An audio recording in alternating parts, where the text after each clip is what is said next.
Okay, let me see. I don't think it's going to take 10 minutes to disprove the existence of God.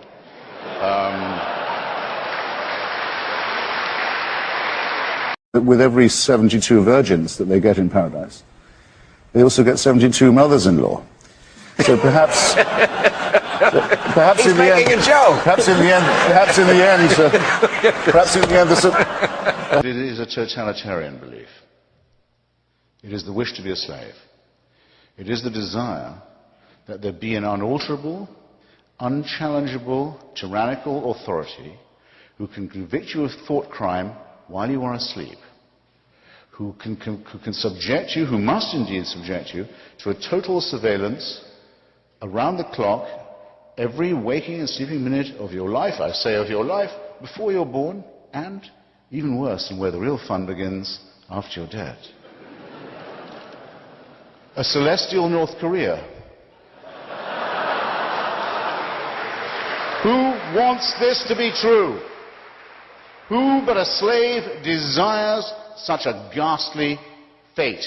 I can't be among their number. I'm very glad it is not true that there is a permanent, unshakable, unchallengeable celestial supervision.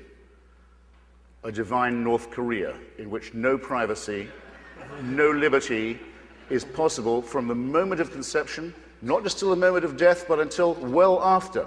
I've been to North Korea, and now I know what a prayerful state would look like. I know what it would be like to praise God from dawn till dusk. I've seen it happen. And it's the most disgusting and depressing and pointless and soulless thing you can picture. But at least with North Korea, you can die and you can leave.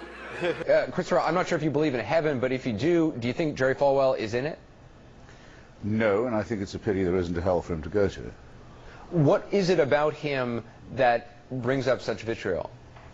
The empty life of this ugly little charlatan proves only one thing, that you can get away with the most extraordinary offences to morality and to truth in this country if you'll just get yourself called reverend. There's an end to this, an end particularly to the cultural cringe that says that if someone can claim to be a religious spokesman, they are entitled to respect. I have to say it in your presence, sir. I think that the title reverend is something people should be more concerned to live down than to live up to. Thank you. It's time to stop saying that because someone preaches credulity and credulousness, claims it as a matter of faith, that we should respect them.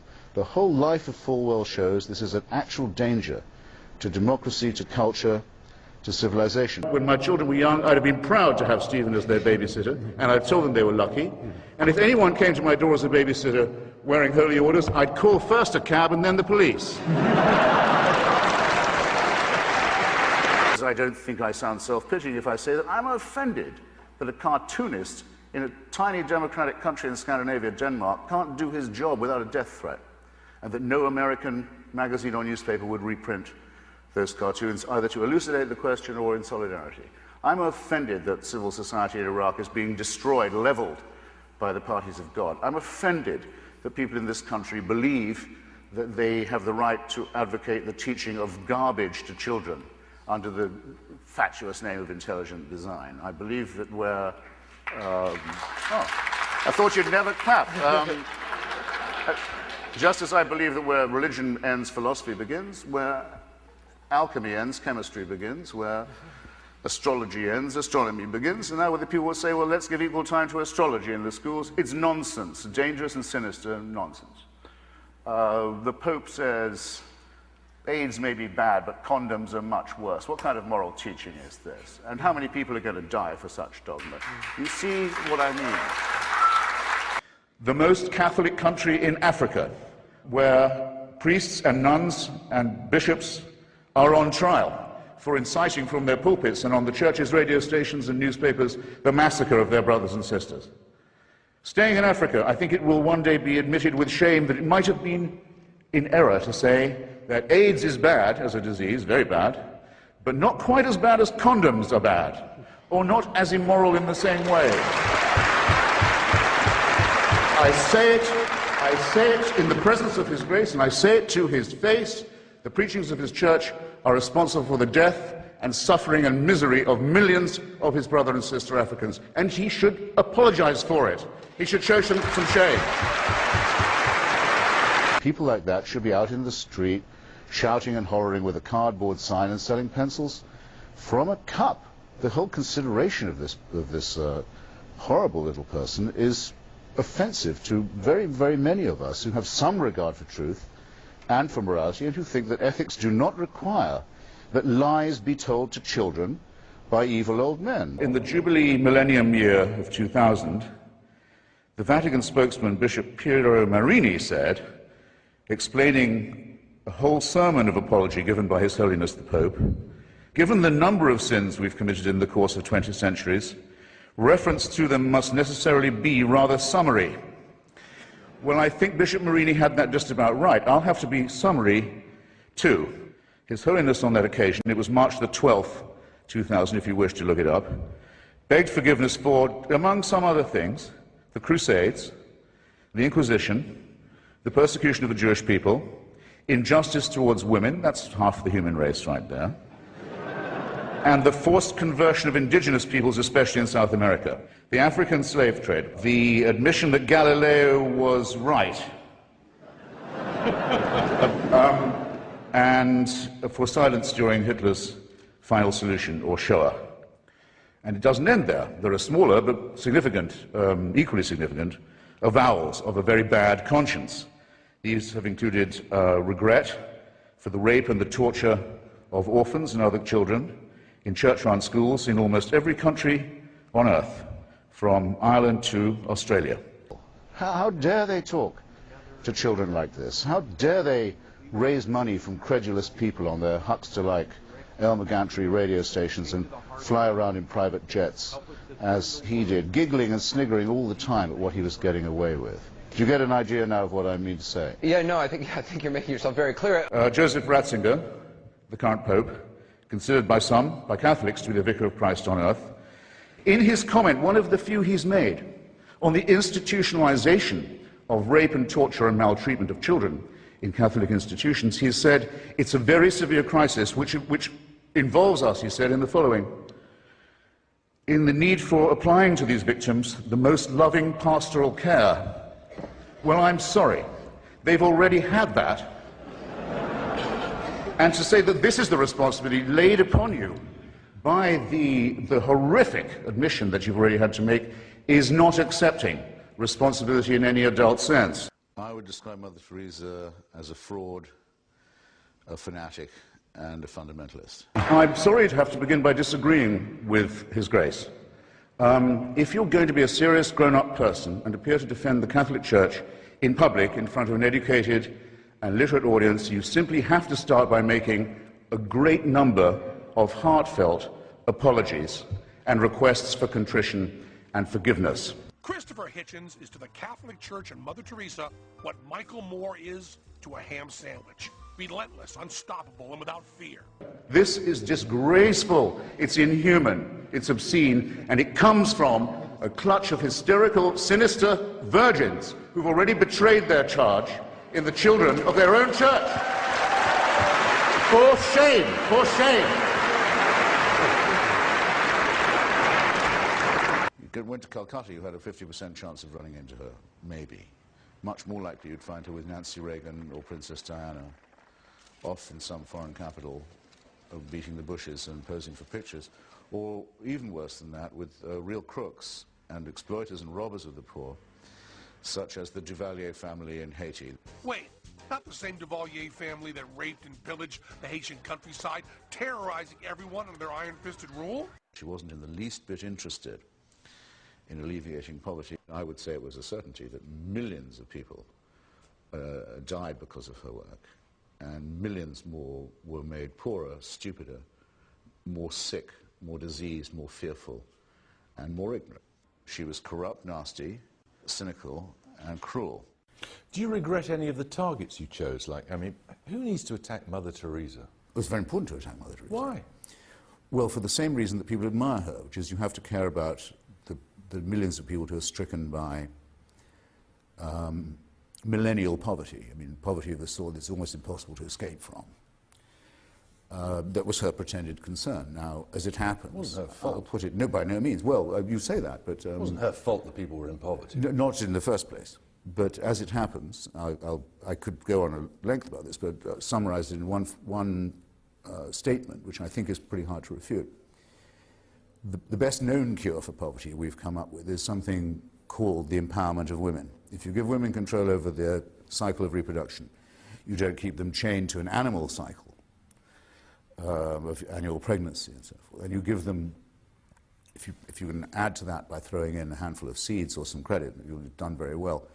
Nowhere where that's tried does it not work.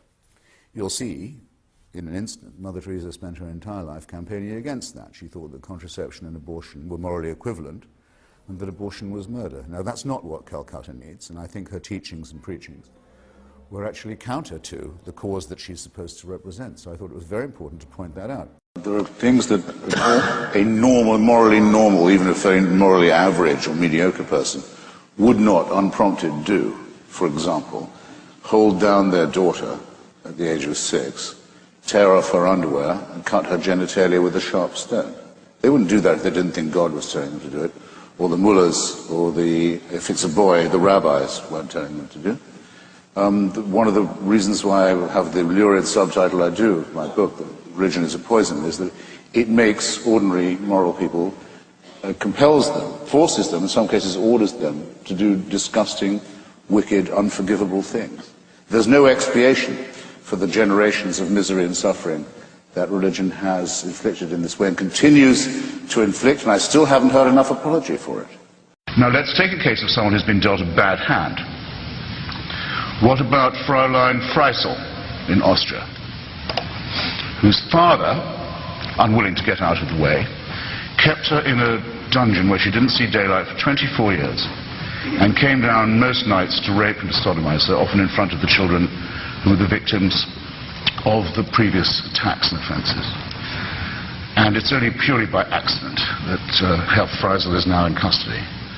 And it's a shame that he's 76, because his life imprisonment isn't going to feel enough like that to him. I want you to just take a moment, since we're so interested in the downtrodden and the helpless. Imagine how she must have begged him. Imagine how she must have pleaded. Imagine for how long. Imagine how she must have prayed every day, how she must have beseeched heaven. Imagine, for 24 years, and no answer at all. Nothing. Imagine how those children must have felt. Imagine what they felt when they saw one of their number, the dead twin, being borne away from neglect on top of everything else. Now, you say that's all right that she went through that, because she'll get a better deal in another life? I have to ask you, if you can be morally or ethically serious and postulate such a question. No, that had to happen, and heaven did watch it with indifference, because it knows that score will later on be settled. So it was well worth her going through it. She'll have a better time next time. I don't see how you can look anyone in the face, or live with yourself, and say anything so hideously, wickedly immoral as that, or even implied. Christopher, I've got to call you down on referring to circumcision as genital mutilation. My son cried more at his first haircut than he did at his bris. And statistically... You weren't doing it right then. Statistically, the only long-term effect that it seems to have on people is it increases their chances of winning a Nobel Prize. I can't find the compulsory mutilation of the genitals of children a subject for humor in that way, or flippancy in that way. Maimonides says very plainly that it's designed to repress sexual pleasure, to deprive us, a male child as far as possible of the opportunity of that. The full excision, not just the snip or the full mandatory covenant, is fantastically painful, leads to trauma, leads to the dulling of the sexual relationship, and can be in itself life-threatening at that moment. We have the records, I can show them to you, of hundreds and hundreds and hundreds in the United States of boy babies who've died or had life-threatening infections as a result of this disgusting practice. That a person as humane as yourself can sit here and think of that as a fit subject for humor shows what I mean. Religion makes morally normal people say and do disgusting and wicked things, and you've just proved my point for me. Shame on you for saying what you just said. Shame on you for saying it about your own son, my God. Let's move on. Let's say that the consensus is that our species, we being the higher primates, Homo sapiens, has been on the planet for at least 100,000 years, maybe more. Francis Collins says maybe 100,000. Richard Dawkins thinks maybe 250,000. I'll take 100,000. In order to be a Christian, you have to believe that for 98,000 years, our species suffered and died, most of its children dying in childbirth, most other people having a life expectancy of about 25, dying of their teeth, famine, struggle, bitterness, war, suffering, misery, all of that for 98,000 years. Heaven watches it with complete indifference. And then 2,000 years ago thinks, that's enough of that. It's time to intervene. The best way to do this would be by condemning someone to a human sacrifice somewhere in the less literate parts of the Middle East. Let's appeal to the Chinese, for example, where people can read and study evidence and have a civilization. Let's go to the desert and have another revelation there. This is nonsense. It can't be believed by a thinking person. Why am I glad this is the case? To get to the point of the wrongness in the other sense of Christianity. Because I think the teachings of Christianity are immoral. The central one is the most immoral of all. That is the one of vicarious redemption. You can throw your sins onto somebody else. Vulgarly known as scapegoating, in fact, or originating as scapegoating in the same area, in the same desert. I can pay your debt if I love you. I can serve your term in prison if I love you very much. I can volunteer to do that. I can't take your sins away because I can't abolish your responsibility, and I shouldn't offer to do so. Your responsibility has to stay with you. There's no vicarious redemption. There very probably, in fact, is no redemption at all. It's just a part of wish thinking, and I don't think wish thinking is good for people either. It even manages to pollute the central question, the word I just employed, the most important word of all, the word love, by making love compulsory, by saying you must love. You must love your neighbor as yourself, something you can't actually do, but you'll always fall short, so you can always be found guilty. By saying you must love someone who you also must fear, that's to say a supreme being, an eternal father. Someone of whom you must be afraid, but you must love him too. If you fail in this duty, you're again a wretched sinner. This is not mentally or morally or intellectually healthy, and that brings me to the final objection. I'll condense it, Dr. Olasky, which is this is a totalitarian system. If there was a God who could do these things and demand these things of us, and who was eternal and unchanging, we would be living under a dictatorship from which there was no appeal, and one that could never change, and one that knows our thoughts and can convict us of thought crime and condemn us to eternal punishment for actions that we are condemned in advance to be taking. All this in the round, and I could say more, it's an excellent thing that there's absolutely no reason to believe any of it to be true. What next? Cutting the labia of little girls. At least Judaism doesn't do that. This is a question. What if a Muslim was to say to you just now, my little girl cried more at her first haircut than when I cut off her clitoris?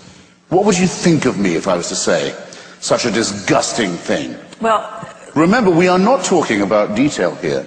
We're talking about whether religion makes people behave better or not. Let's give the rabbi a chance. I wanted to move on, but let's give the rabbi a chance to respond to that, because it got pretty personal here. To be clear about what you're talking about here, you're talking about the Bible and the Quran. Yeah, well, and the Torah, yes. Yeah. All of these are works of fiction. All of these are depraved works of man-made fiction, yeah. If I only think we should do this because the two questions were in effect the same and both very well phrased. And because I never like to miss out a chance to congratulate someone on being humorous, if only unintentionally. It's very touching for Tony to say that he recently went to a meeting that bridged a religious divide in Northern Ireland. Well, where does the religious divide come from?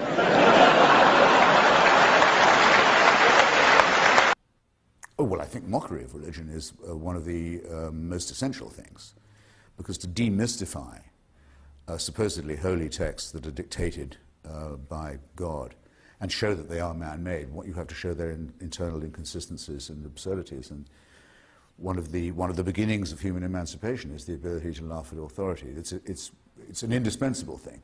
People can call it blasphemy if they like, but if they call it that, they have to assume that there's something to be blasphemed, some divine word. Well, I don't accept the premise.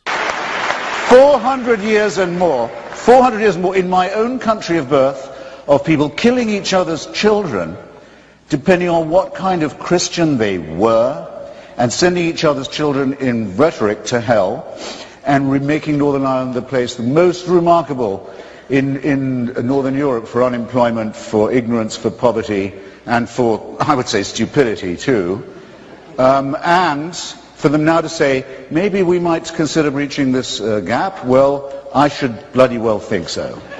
For the motion that the Catholic Church is a force for good, from 678, it's gone to 268.